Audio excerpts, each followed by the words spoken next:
નમસ્કાર, આપ જોઈ રહ્યા છો નેશન પ્લસ ન્યૂઝ. હું છું આપની સાથે હેતલ ભગત.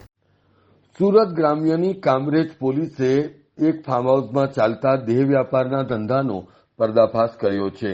કામરેજ તાલુકાના સીમાડી ગામની સીમમાં આવેલ કર્મા ફાર્મ હાઉસમાં દેહ વ્યાપારનો ધંધો કેટલાય સમયથી ચાલી રહ્યો હતો અને મિત હરિયાણી નામનો યુવાન થાઈ મહિલા લાવીને ફાર્મ હાઉસમાં દેહ વ્યાપારનો ધંધો કરાવતો હોવાની ચોક્કસ બાતમી કામરેજ પોલીસને મળી હતી. આ બાતમીને આધારે કામરેજ પોલીસના સૂત્રોએ રેડ કરતા કર્મા ફાર્મ હાઉસમાંથી 5 થાઈ મહિલા, 2 મજૂર અને 3 ગ્રાહકોની અટકાયત કરવામાં આવી હતી. જ્યારે અન્ય મુદ્દામાલમાં 4,38,000નો મુદ્દામાલ કબજે કરીને કાર્યવાહી કરાતા ફફડાટ મચી જવા પામ્યો છે. જો કે આ અંગે મુખ્ય આરોપી મિત હરિયાણીને પોલીસે વોન્ટેડ જાહેર કરીને વધુ તપાસ હાથ ધરી છે. આ રેડ અંગે સુરત ગ્રામ્યના पुलिस अधीक्षक हितेश जोईसरे आ प्रमाणे जणाव्યું હતું.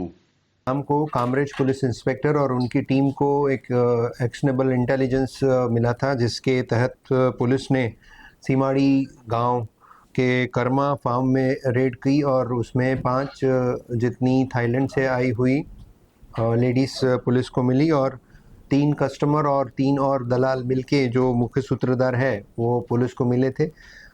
इस केस में पुलिस ने इमोरल ट्रैफिक प्रिवेंशन एक्ट की सेक्शन 345 और आईपीसी की सेक्शन 370 के तहत ऑफेंस रजिस्टर करके सबको अरेस्ट किया है और आगे का इन्वेस्टिगेशन कामरेज पुलिस कर रही है. धन्यवाद. સમાચારોના સતત અપડેટ મેળવવા માટે અમારી નેશન પ્લસ ન્યૂઝની યુટ્યુબ ચેનલને સબસ્ક્રાઇબ કરો, બેલ આઇકન દબાવો અને જોડાયેલા રહો ફેસબુક, ઇન્સ્ટાગ્રામ અને ટ્વિટર પર.